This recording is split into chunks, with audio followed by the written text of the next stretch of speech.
नमस्ते। आज हम एक बहुत ही दिलचस्प कहानी पर बात करने वाले हैं, साईं बाबा से जुड़ी। हाँ, एक ऐसी घटना जो मतलब विश्वास और शायद जो हमारी समझ से परे है, उसके बारे में है। हाँ, तो ये बात है 1908 की। शिरडी के पास एक केशव राव नाम के व्यापारी थे। अच्छा, धनी व्यापारी थे ना? हाँ, बिल्कुल।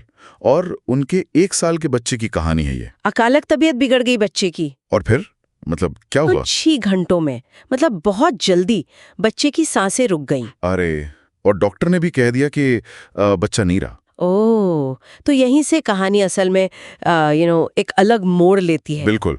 तो फिर क्या होता है कि बच्चे की माँ वो साईं बाबा की भक्त थी। अच्छा, तो वो बच्चे को लेकर सीधे शिरडी पहुंच जाती हैं। मतलब मृत बच्चे को लेके शिरडी। हाँ, बिल्कुल। और बाबा उस समय द्वारका माई में थे। हाँ हाँ, और यहीं पर मतलब कहानी का एक बहुत अहम मोड़ आता है। स्रोत बताता है कि जैसे ही वो माँ वहां पहुंची, बाबा ने दूर से ही कहा। क्या कहा उन्होंने? उन्होंने कहा, अल्लाह मालिक है, बच्चा सो रहा है, उसे उठने दो। अब ये शब्द मतलब स्रोत इनको सिर्फ दिलासा नहीं मानता, अच्छा। सिर्फ सांत्वना नहीं। बल्कि एक गहरा भरोसा, एक संकेत की तरह दिखाता है।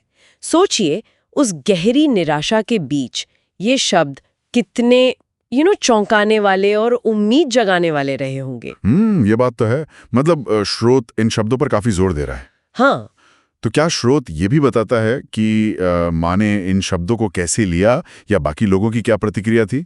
देखिए, स्रोत सीधे सीधे माँ के मन की बात तो नहीं बताता, पर जिस तरह से घटना आगे बढ़ती है, उससे लगता है कि इन शब्दों ने उन्हें हिम्मत दी होगी।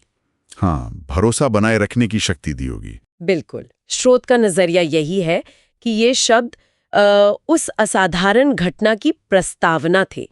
जहां मतलब मेडिकल साइंस ने जवाब दे दिया था, वहां विश्वास ने काम किया। अच्छा।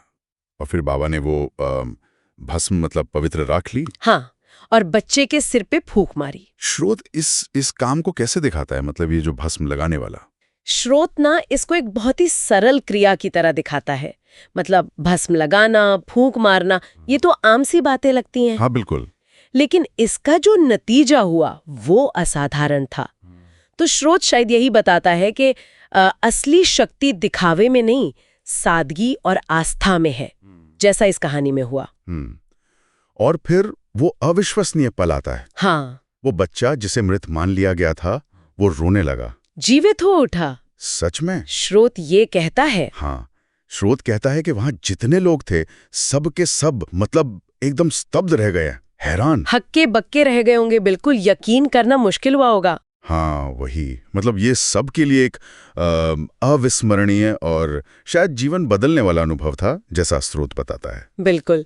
और इसका असर भी काफी गहरा रहा है ना, स्थायी प्रभाव पड़ा। हाँ बिल्कुल, स्रोत कहता है कि उसी साल से केशव राव के परिवार ने हर साल मंदिर में बाल भोजन सेवा शुरू की। अच्छा, बच्चों को भोजन कराने की सेवा। हाँ, और वो आज तक चल रही है, उस दिन की याद में और आभार जताने के लिए। तो कुल मिलाकर देखा जाए तो ये कहानी किस बारे में है? मतलब स्रोत का निचोड़ क्या है? हाँ, तो स्रोत ये दिखाता है कि कैसे गहरे अडिग विश्वास ने एक ऐसी सच्चाई का सामना किया और उसे पलट दिया जिसे मतलब अकाट्य मान लिया गया था, डॉक्टर द्वारा प्रमाणित मृत्यु।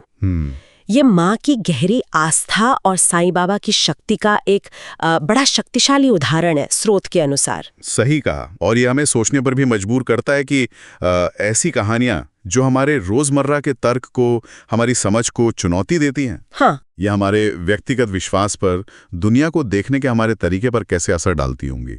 ये एक सोचने वाली बात है। बिल्कुल, इस पर विचार किया जा सकता है। अगर आप भी साईं बाबा पर विश्वास रखते हैं और रोजाना उनकी ऐसी चमत्कारी कहानियां सुनना चाहते हैं, तो अभी हमारे चैनल को सब्सक्राइब करें और बेल आइकन दबाएं। आपका एक क्लिक साईं बाबा का नाम दुनिया तक पहुंचाने में मदद करेगा। ओम साईं राम लिखकर कमेंट करें अगर आप सच्चे भक्त हैं।